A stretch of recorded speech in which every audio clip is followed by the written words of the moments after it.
Hello नमस्कार, जय हिंद साथियों। तो स्वागत है आपका आपकी ही डिमांड पर की गई एक नई वीडियो में। जैसा कि आपने बोला था कि सर हम लोग के लिए आप इंटरनेट, एमएस ऑफिस 2016 और विटामिन्स के एमसीक्यूज़ करा दीजिए। तो आज हम आपके लिए इन तीनों टॉपिक्स के अति महत्वपूर्ण प्रश्न आपके लिए लेके आए हैं, जिसमें आपके कम से कम 20 नंबर पक्के हो जाएंगे और ये तीनों टॉपिक्स से हर शिफ्ट में भर भर के क्वेश्चंस आ रहे हैं। तो चलिए देखते हैं कि इन तीनों टॉपिक्स से प्रश्न कैसे बनते हैं। पहला प्रश्न है, विटामिन ए का रासायनिक नाम क्या है? फर्स्ट ऑप्शन है आपका रेटिनॉल, सेकंड ऑप्शन है आपका थायमीन, थर्ड ऑप्शन है आपका नियासिन एंड लास्ट ऑप्शन है आपका पायरेडॉक्सिन। तो बताइए विटामिन ए का रासायनिक नाम क्या है? क्या होगा विटामिन ए का रासायनिक नाम? Option A retinol. और विटामिन ए की कमी से कौन सा रोग होता है? तो रतौंधी। कौन सा होता है? रतौंधी। और एक एक्स्ट्रा फैक्ट और कि अगर आपसे पूछ ले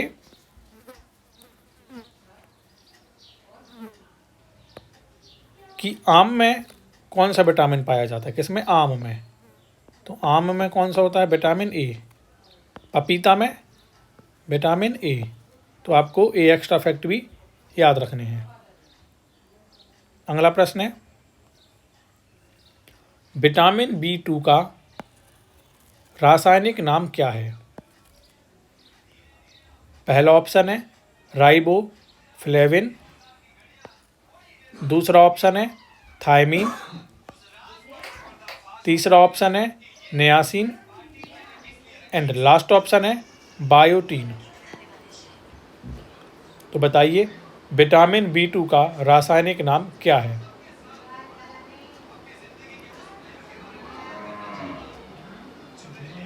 क्या होगा? Option A riboflavin. अगला प्रश्न है, विटामिन सी का रासायनिक नाम क्या है? किसका? विटामिन सी का। पहला ऑप्शन है एस्कॉर्बिक अम्ल, दूसरा ऑप्शन है टोकोफेरॉल, तीसरा ऑप्शन है रेटिनॉल एंड लास्ट ऑप्शन है थायमीन। तो बताइए विटामिन सी का रासायनिक नाम क्या है?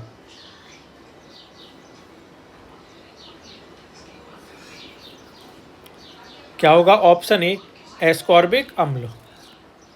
विटामिन सी अगर आपसे पूछ ले कि विटामिन सी किस तत्व के अवशोषण में मदद करता है, तो किसके? आयरन की। किसके? आयरन के। तो आयरन के अवशोषण में कौन मदद करता है? विटामिन सी करता है। अगला प्रश्न है, विटामिन B3 को किस नाम से जाना जाता है? पहला है थायमीन, दूसरा ऑप्शन है नियासिन, तीसरा ऑप्शन है बायोटीन एंड लास्ट ऑप्शन है रेटिनॉल। तो बताइए विटामिन B3 का रासायनिक नाम क्या है?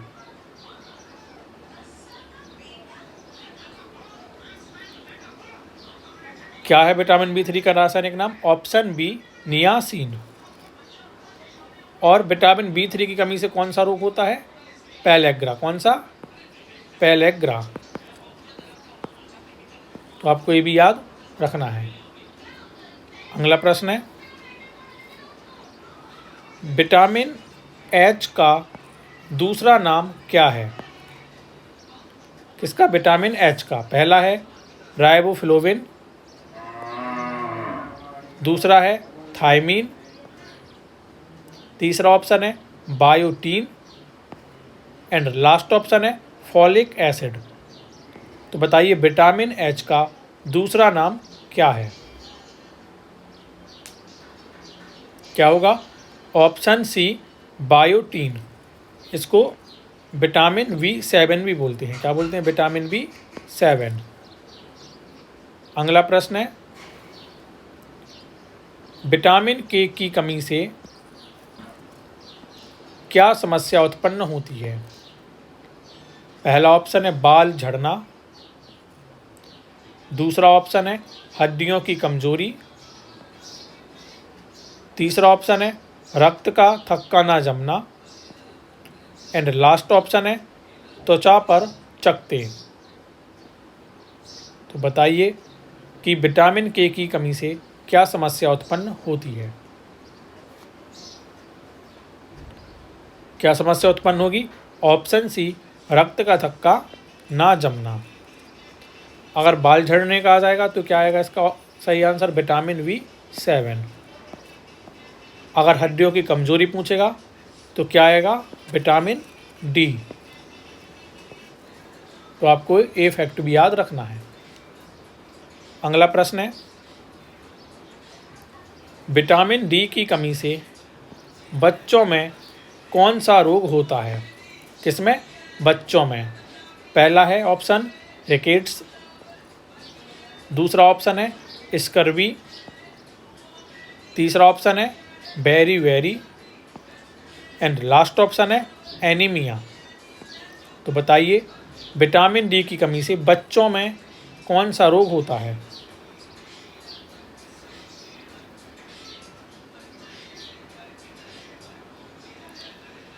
कौन सा होगा? क्या इसका सही आंसर होगा? Option A, rickets. अब बात कर लें अगर स्कर्वी किससे होता है तो किस विटामिन की कमी से होता है? Vitamin C. क्या? Vitamin C. बेरी बेरी किस विटामिन की कमी से होता है? तो विटामिन V1। किसका? V1। अगर एनीमिया की बात कर ली जाए तो एनीमिया किस तत्व की कमी से होता है? तो आयरन। किसकी कमी से? आयरन। अगले प्रश्न की बात करते हैं, विटामिन B12 का रासायनिक नाम क्या है?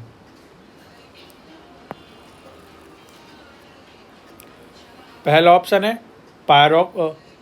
पायरोक्सिन, दूसरा ऑप्शन है साइनोकोबाल्मिन, तीसरा ऑप्शन है राइबोफ्लेविन, एंड लास्ट ऑप्शन है थायमीन।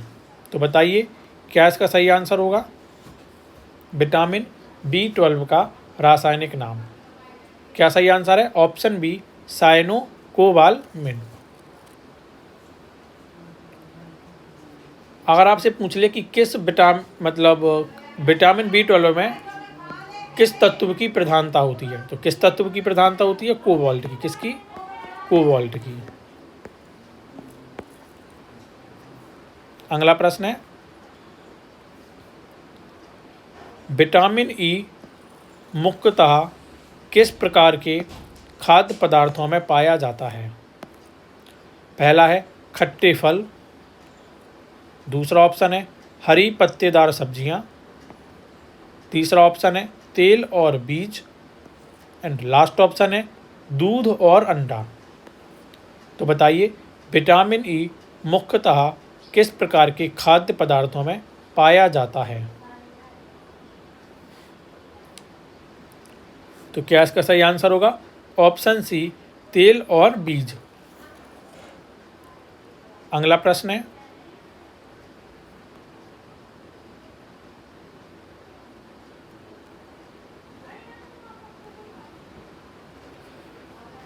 यदि कोई व्यक्ति केवल चमकदार चावल मतलब पॉलिश्ड राइस खा रहा हो तो उसे किस विटामिन की कमी हो सकती है? मतलब आपको ये बताना है अगर कोई व्यक्ति पॉलिश्ड राइस खा रहा है तो उसको किस विटामिन की कमी होगी? पहला है विटामिन B1, दूसरा ऑप्शन है विटामिन C, तीसरा ऑप्शन है vitamin A, and last option है विटामिन K।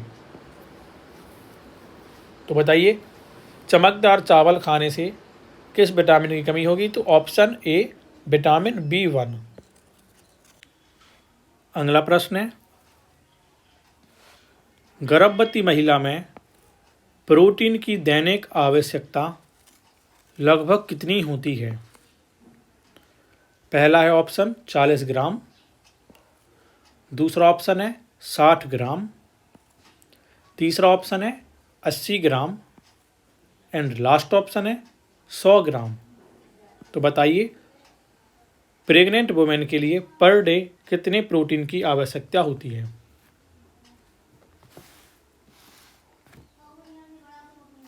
तो ऑप्शन बी 60 ग्राम। अगला प्रश्न है, निम्न में से कौन सा पोषक तत्व गर्भ अवस्था के दौरान न्यूरल ट्यूब डिफेक्ट से बचने में मदद करता है?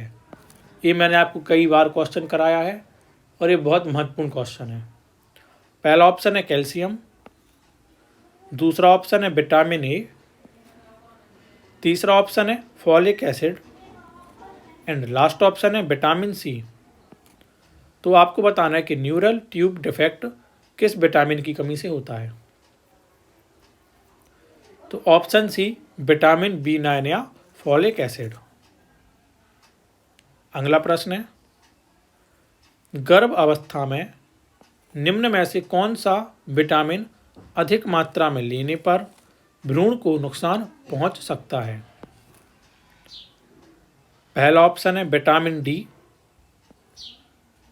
दूसरा ऑप्शन है विटामिन ए, तीसरा ऑप्शन है vitamin E and last option है विटामिन के। तो कौन सा विटामिन अगर आप ज़्यादा मात्रा में लोगे गर्भ अवस्था में तो भ्रूण को नुकसान पहुंच सकता है? तो ऑप्शन बी विटामिन ए। अगला प्रश्न है, आंगनबाड़ी केंद्रों पर गर्भवती महिला को अनुपूरक पोषण कितनी बार दिया जाता है? कौन सा अनुपूरक पोषण? पहला है सप्ताह में 1 बार, दूसरा ऑप्शन है सप्ताह में 2 बार, तीसरा ऑप्शन है प्रतिदिन एंड लास्ट ऑप्शन है माह में 2 बार। तो बताइए अनुपूरक पोषण गर्भवती महिलाओं को कितनी बार दिया जाता है? तो ऑप्शन सी प्रतिदिन। अगला प्रश्न है, गर्भवती महिला में रक्त की कमी मतलब एनीमिया किस स्तर पर माना जाता है? पहला है ऑप्शन आपका हीमोग्लोबिन 12 ग्राम पर डीएल से कम, सेकेंड ऑप्शन है हीमोग्लोबिन आपका 11 ग्राम पर डीएल से कम, तीसरा ऑप्शन है हीमोग्लोबिन 10 ग्राम पर डीएल से कम एंड लास्ट ऑप्शन है हीमोग्लोबिन 9 ग्राम पर डीएल से कम। तो बताइए कितने पर माना जाएगा कि आपको एनीमिया की शिकायत है? तो ऑप्शन बी 11 ग्राम पर डीएल से कम। अगला प्रश्न है, गर्भवती महिला को आयरन और फॉलिक एसिड की गोली कब से देना शुरू किया जाता है? पहला ऑप्शन है गर्भ अवस्था के पहले महीने से, दूसरा ऑप्शन है गर्भ अवस्था के तीसरे महीने से, तीसरा ऑप्शन है डिलीवरी के बाद एंड लास्ट ऑप्शन है प्रसव के बाद। तो बताइए आयरन फॉलिक एसिड की गोली कब से देना शुरू किया जाता है प्रेग्नेंट वुमेन के लिए?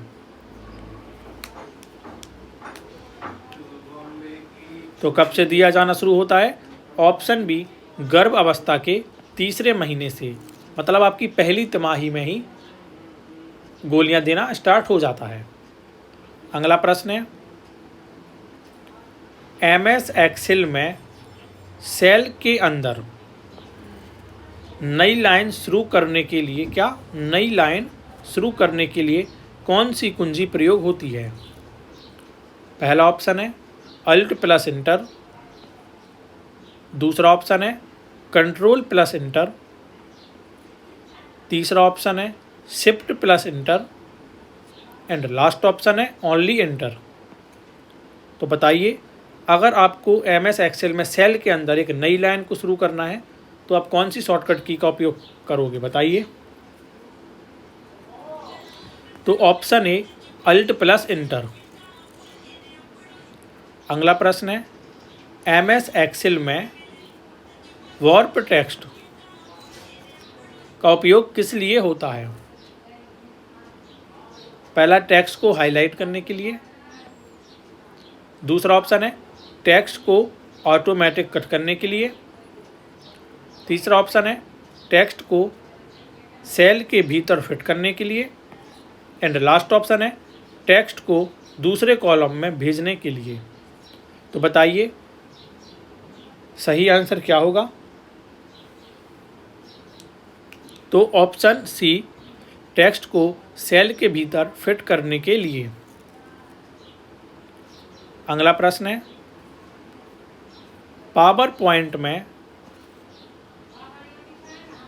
अगला प्रश्न है आपका, पावर पॉइंट में रिहर्स टाइमिंग विकल्प का उपयोग किस लिए किया जाता है? पहला ऑप्शन है स्लाइड डिज़ाइन बदलने के लिए। दूसरा ऑप्शन है ऑडियो जोड़ने के लिए। तीसरा ऑप्शन है स्लाइड शो की टाइमिंग तय करने के लिए। एंड लास्ट ऑप्शन है टेक्स्ट एनिमेशन करने के लिए। तो बताइए सही आंसर क्या होने वाला है? क्या होगा? ऑप्शन सी, स्लाइड शो की टाइमिंग तय करने के लिए। अगला प्रश्न है, पावर पॉइंट में एक ही ऑब्जेक्ट को कई स्लाइड में एक जैसा दिखाने के लिए क्या प्रयोग किया जाता है? पहला ऑप्शन है स्लाइड मास्टर। दूसरा ऑप्शन है फॉर्मेट पेंटर। तीसरा ऑप्शन है animation pen. And last option है स्लाइड सॉर्टर।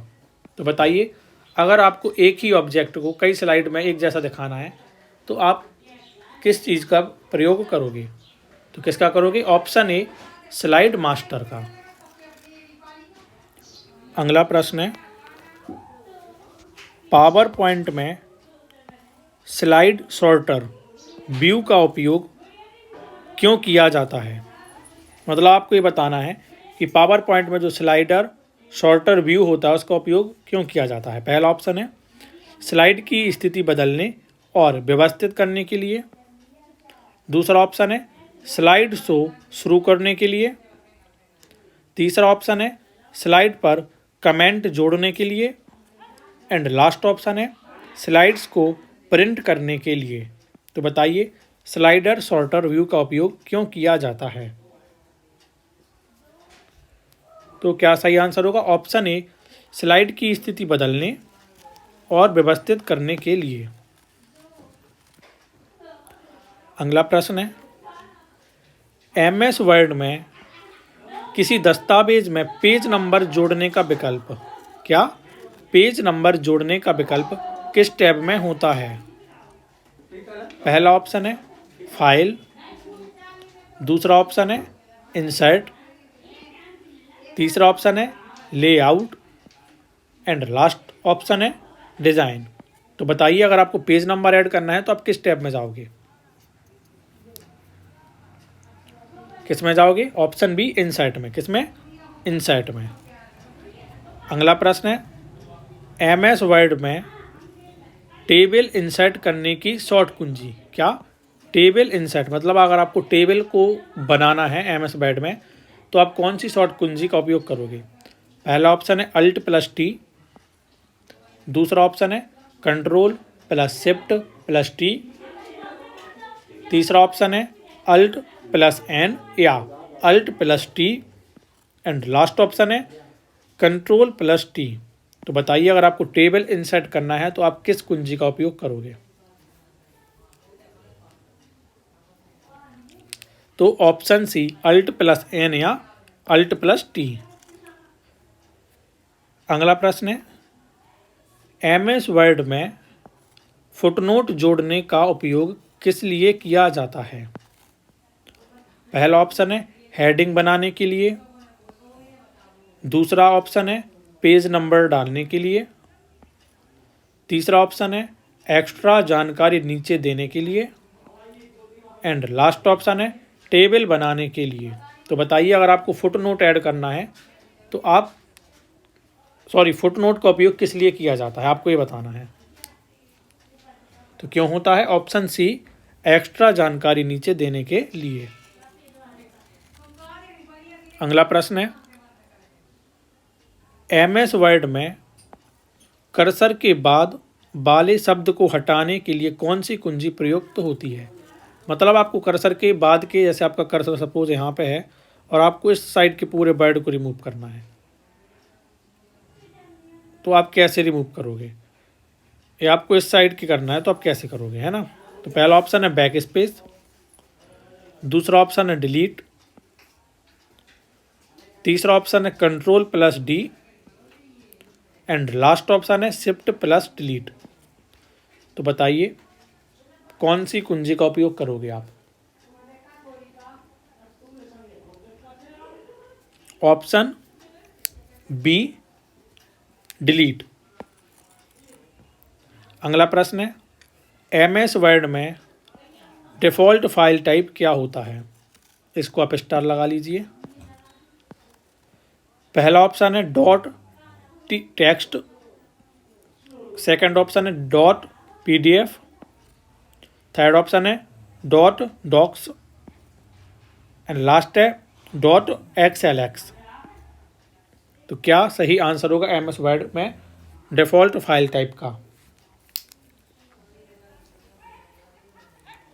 क्या होगा? Option C, dot docx dot dot doc X, मतलब डॉक्यूमेंट और उसमें एक्स आपका ऐड हो जाता है। अगला प्रश्न है, एमएस वर्ड में किसी पैराग्राफ को दाएं साइड अलाइन, मतलब राइट साइड अलाइन, किस साइड? राइट साइड अलाइन करने की शॉर्टकट कुंजी क्या है? पहला ऑप्शन है कंट्रोल प्लस आर, दूसरा ऑप्शन है कंट्रोल प्लस एल, तीसरा ऑप्शन है control plus E and last option है कंट्रोल प्लस जे। तो बताइए राइट अलाइन करने की शॉर्टकट कीज क्या है? तो क्या होगी? Option A control plus R. अब कंट्रोल प्लस जो एल है इसका उपयोग किस अलाइन में होता है? तो लेफ्ट अलाइन में। किस में? लेफ्ट अलाइन में। कंट्रोल प्लस ई का उपयोग किस में होता है? तो अगर आपको सेंट्रल अलाइन करना है तो आपका होगा, और कंट्रोल प्लस जे का जस्टिफाई अलाइन करने में आपका इसका उपयोग होता है। अगला प्रश्न है, एमएस वर्ड 2016 में नया दस्तावेज, न्यू डॉक्यूमेंट बनाने की शॉर्टकट कुंजी क्या है? पहला ऑप्शन है कंट्रोल प्लस एस, दूसरा ऑप्शन है कंट्रोल प्लस ओ, तीसरा ऑप्शन है control plus N and last option है कंट्रोल प्लस पी। तो बताइए न्यू डॉक्यूमेंट के लिए आप कौन सी शॉर्टकट की का उपयोग करोगे?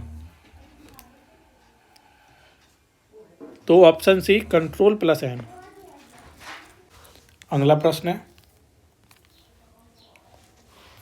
एमएस एक्सेल 2016 में जोड़ करने के लिए कौन सा फंक्शन उपयोग होता है? पहला ऑप्शन है इक्वल टू ऐड, दूसरा ऑप्शन है इक्वल टू टोटल, तीसरा ऑप्शन है equal to sum and last option है इक्वल टू प्लस। तो बताइए अगर आपको एमएस एक्सेल में सम करना है तो आप कौन से फंक्शन का उपयोग करोगे? क्या होगा सही आंसर? ऑप्शन सी, सम। अगला प्रश्न है, एमएस पावर पॉइंट 2016 में स्लाइड शो शुरू करने की शॉर्टकट कुंजी क्या है? मतलब अगर आपको स्लाइड शो स्टार्ट करना है तो आप कौन सी शॉर्टकट की का उपयोग करोगे? पहला ऑप्शन है F1, दूसरा ऑप्शन है F5, तीसरा ऑप्शन है control plus F5 and last option है अल्ट प्लस एस। तो बताइए क्या सही आंसर होगा?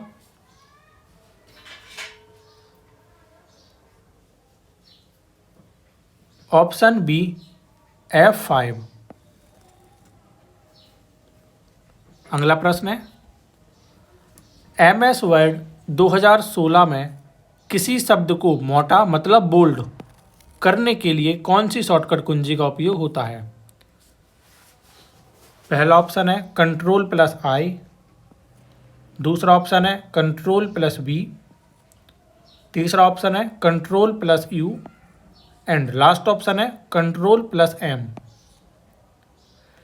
मैंने आपके लिए शॉर्टकट की एक अलग से वीडियो बना दी है जिसमें मैंने डेप्थ में आपको सारी शॉर्टकट कीज़ करा दी हैं। अगर आपको एकदम डेप्थ में शॉर्टकट कीज़ पढ़ना है जो एग्ज़ाम में आ भी रही हैं तो उसके लिए आप फिर वो वीडियो देख लीजिए। तो इसका सही आंसर होगा ऑप्शन बी Ctrl+B।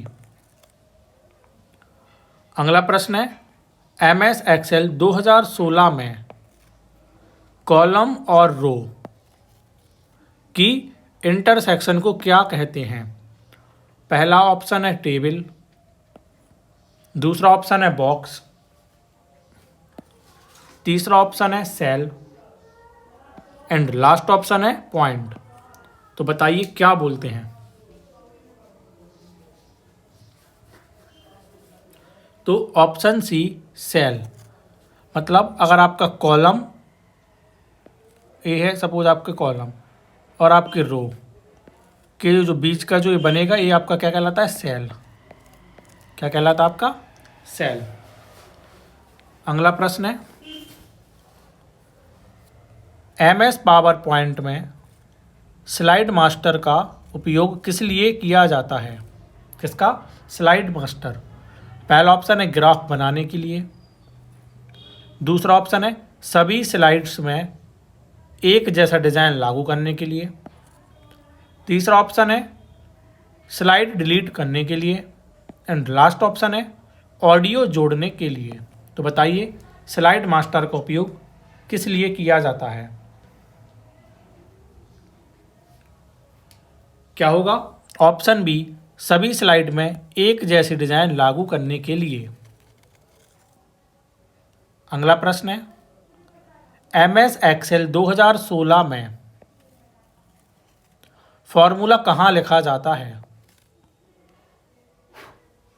पहला प्रश्न है स्टेटस बार,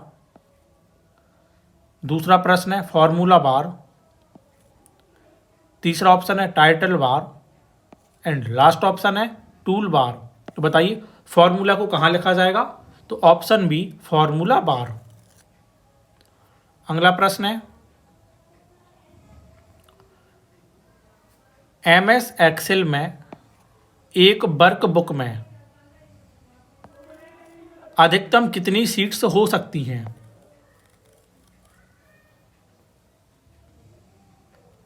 पहला ऑप्शन है आपका 100, दूसरा ऑप्शन है 255, तीसरा ऑप्शन है 65 या 65 या 536 एंड लास्ट है निर्भर करता है मेमोरी पर। तो बताइए एक वर्कबुक में अधिकतम कितनी सीट्स हो सकती हैं? तो क्या इसका सही आंसर होगा? ऑप्शन डी निर्भर करता है मेमोरी पर। अगला प्रश्न है गूगल क्रोम क्या है? क्या पूछा उसने? गूगल क्रोम क्या है? पहला ऑप्शन है सर्च इंजन, दूसरा ऑप्शन है सोशल मीडिया, तीसरा ऑप्शन है web browser and last option है वेबसाइट। तो बताइए गूगल क्रोम क्या है? तो क्या होगा? Option C web browser. अगला प्रश्न है वाईफाई का पूरा नाम क्या है? पहला ऑप्शन है वायरलेस फाइल, दूसरा ऑप्शन है वाइड फिडेलिटी, तीसरा ऑप्शन है wireless fidelity and last option है वाइड फाइल। तो बताइए वाईफाई का पूरा नाम क्या है? Option C wireless fidelity. तो क्या होगा पूरा नाम? Wireless fidelity. अगला प्रश्न है इंटरनेट पर जानकारी खोजने के लिए किसका उपयोग किया जाता है? मतलब अगर आपको इंटरनेट पे कोई जानकारी सर्च करना है तो आप किसका प्रयोग करोगे? पहला है ऑप्शन है आपका URL, दूसरा ऑप्शन है सर्च इंजन, तीसरा ऑप्शन है IP address and last option है ईमेल। तो बताइए क्या सही आंसर होने वाला है? Option B search engine. अगर आपसे पूछ ले कि URL का फुल फॉर्म क्या होता है तो क्या होता है? Uniform resource locator. Uniform resource locator. और IP का पूछे फुल फॉर्म की IP का तो इंटरनेट प्रोटोकॉल। क्या? Internet protocol. अगला प्रश्न है निम्न में से कौन सा सर्च इंजन नहीं है? आपको बताना है सर्च इंजन नहीं है। पहला है गूगल, दूसरा है विंग, तीसरा ऑप्शन है याहू एंड लास्ट ऑप्शन है फेसबुक।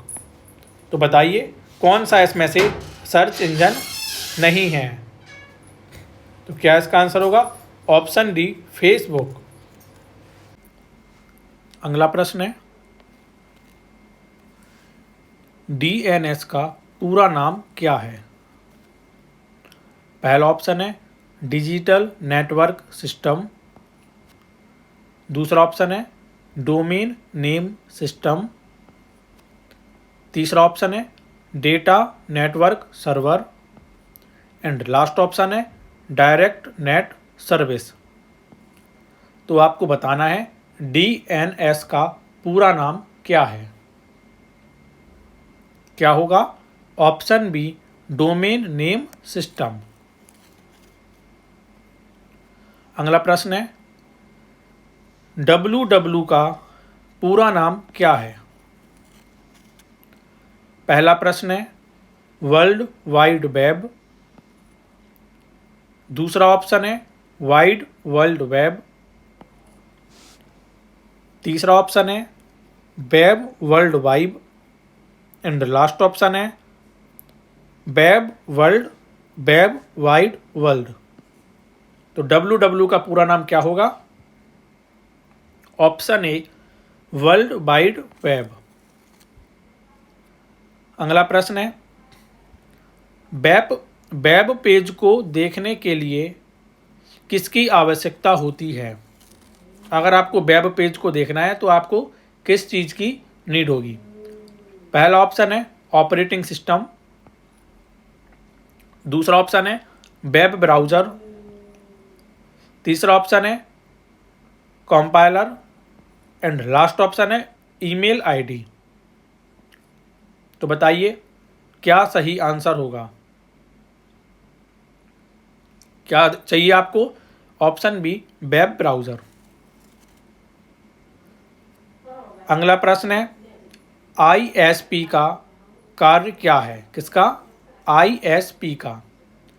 पहला ऑप्शन है कंप्यूटर बनाना, दूसरा ऑप्शन है वेबसाइट डिज़ाइन करना, तीसरा ऑप्शन है इंटरनेट सेवा प्रदान करना एंड लास्ट ऑप्शन है वायरस हटाना। तो बताइए ISP का कार्य क्या है?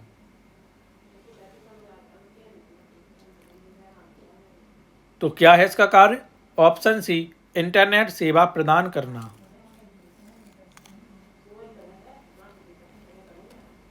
अगला प्रश्न है HTTP का पूरा नाम क्या है? किसका? HTTP का पूरा नाम। पहला ऑप्शन है हाई ट्रांसफर टेक्स्ट प्रोटोकॉल, दूसरा ऑप्शन है hyper link text transfer protocol, तीसरा ऑप्शन है hyper text transfer protocol and last है हाई टेक्स्ट टाइप प्रोटोकॉल। तो आपको बताना है HTTP का पूरा नाम क्या है? क्या होगा पूरा नाम? Option C hyper text transfer protocol. अगला प्रश्न है POP3 का प्रयोग किसके लिए किया जाता है? किसका? POP3 का।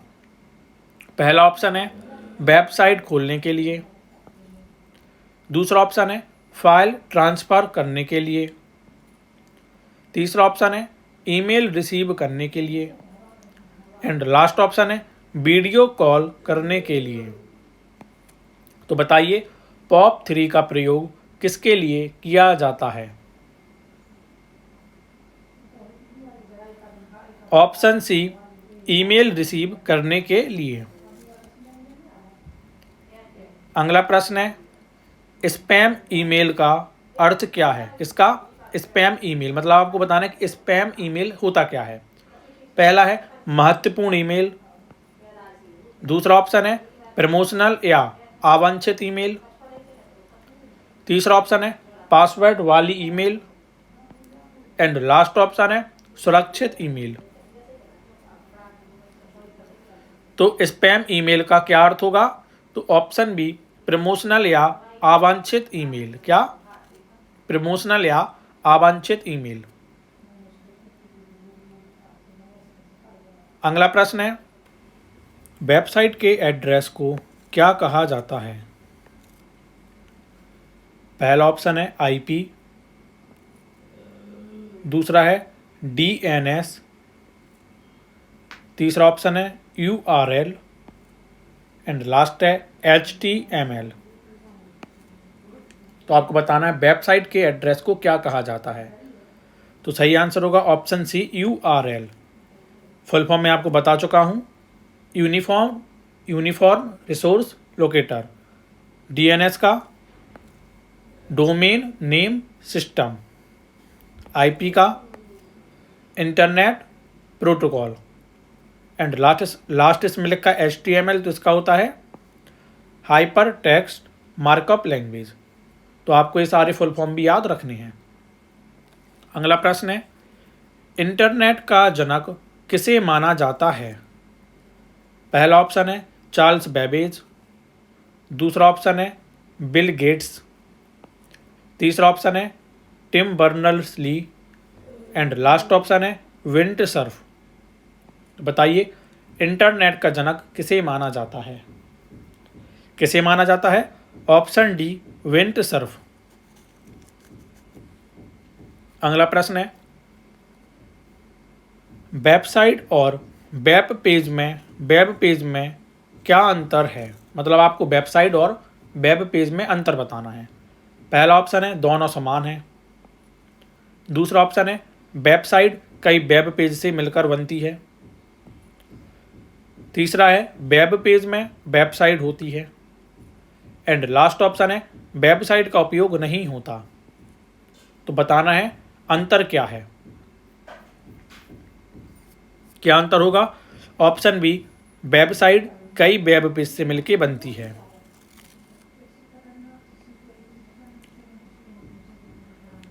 अगला प्रश्न है डाउनलोड का अर्थ क्या है?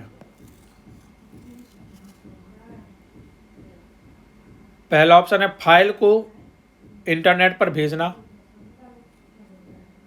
दूसरा है फाइल को डिलीट करना, तीसरा ऑप्शन है इंटरनेट से अपने डिवाइस पर फाइल प्राप्त करना एंड लास्ट है वेब पेज बनाना। तो डाउनलोड का अर्थ क्या होगा? ऑप्शन सी इंटरनेट से अपने डिवाइस पर फाइल प्राप्त करना। और अपलोड क्या होता है?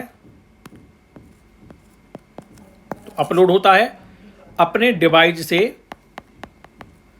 इंटरनेट पर फाइल को भेजना, तो वो आपका अपलोड होगा। अगला प्रश्न है ब्लॉग का प्रयोग किस लिए किया जाता है? किसका? ब्लॉग का। पहला ऑप्शन है गेम खेलने के लिए, दूसरा ऑप्शन है वीडियो देखने के लिए, तीसरा ऑप्शन है व्यक्तिगत या व्यावसायिक जानकारी साझा करने के लिए एंड लास्ट ऑप्शन है प्रिंटर जोड़ने के लिए। तो बताइए ब्लॉग का प्रयोग किस लिए किया जाता है। तो सही ऑप्शन क्या होगा? ऑप्शन सी, व्यक्तिगत या व्यावसायिक जानकारी साझा करने के लिए। अगला प्रश्न है, क्लाउड कंप्यूटिंग का क्या अर्थ है? पहला ऑप्शन है बादल से कंप्यूटर चलाना। दूसरा ऑप्शन है फाइल को यूएसबी में सेव करना। तीसरा ऑप्शन है इंटरनेट पर डेटा स्टोर करना और एक्सेस करना। एंड लास्ट ऑप्शन है हार्ड ड्राइव क्लीन करना।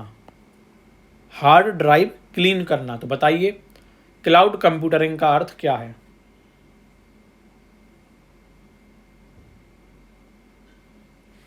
क्या होगा? ऑप्शन सी, इंटरनेट पर डेटा स्टोर करना और एक्सेस करना। यहाँ पे आपको एक टर्म दिख रहा है यूएसबी, तो आपको इसका फुल फॉर्म याद रखना है।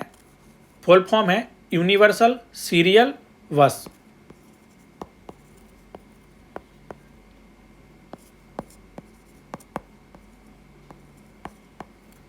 यूनिवर्सल सीरियल बस। अगला प्रश्न है वेब ब्राउज़र का मुख्य कार्य क्या है? पहला ऑप्शन है डॉक्यूमेंट टाइप करना। दूसरा ऑप्शन है इंटरनेट से कनेक्शन करना। तीसरा ऑप्शन है वेबसाइट को ओपन करना। एंड लास्ट ऑप्शन है नेटवर्क सेटिंग बदलना। तो वेब ब्राउज़र का मुख्य कार्य क्या है? क्या होगा कार्य? ऑप्शन सी, वेबसाइट्स को ओपन करना। अगला प्रश्न है बिट और वाइट में क्या संबंध है? आपको बताना है कि बिट और वाइट में क्या संबंध है। पहला तो ऑप्शन है कि कोई संबंध नहीं।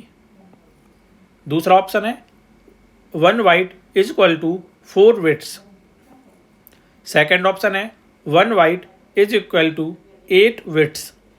एंड लास्ट ऑप्शन है 1 bit is equal to 8 bytes. तो बताइए सही आंसर इसका क्या होने वाला है? ये महत्वपूर्ण क्वेश्चन है। तो option C 1 byte is equal to 8 bits. अगला प्रश्न है फायरवॉल का कार्य क्या होता है? किसका? फायरवॉल का। पहला ऑप्शन है पावर सप्लाई करना। दूसरा ऑप्शन है डाटा सेव करना। तीसरा ऑप्शन है कंप्यूटर को वायरस और अनाधिकृत एक्सेस से सुरक्षित रखना। एंड लास्ट ऑप्शन है वेबसाइट डिज़ाइन करना। तो आपको बताना है कि फायरवॉल है उसका काम क्या होता है।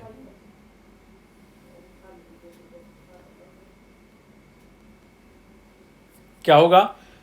ऑप्शन सी, कंप्यूटर को वायरस और अनाधिकृत एक्सेस से सुरक्षित कर रखना। अगला प्रश्न है किस तकनीक से 2 डिवाइस बिना वायर के एक दूसरे से जुड़ सकते हैं? पहला ऑप्शन है यूएसबी।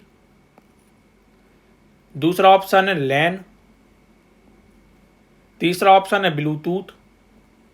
एंड लास्ट ऑप्शन है HTTP।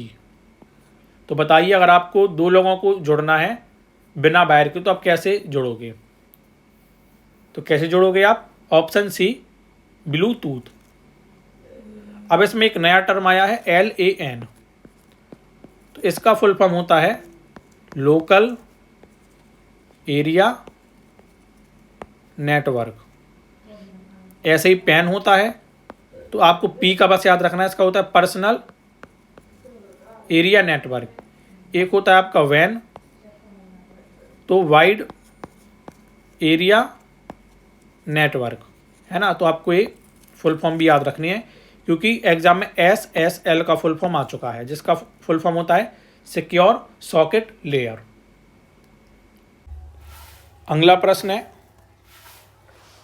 फेसबुक, ट्विटर और इंस्टाग्राम किस श्रेणी में आते हैं? यह आपका लास्ट प्रश्न भी है। पहला ऑप्शन है सर्च इंजन। दूसरा ऑप्शन है वेब ब्राउज़र, तीसरा ऑप्शन है social networking sites and last option है वीडियो साइट्स।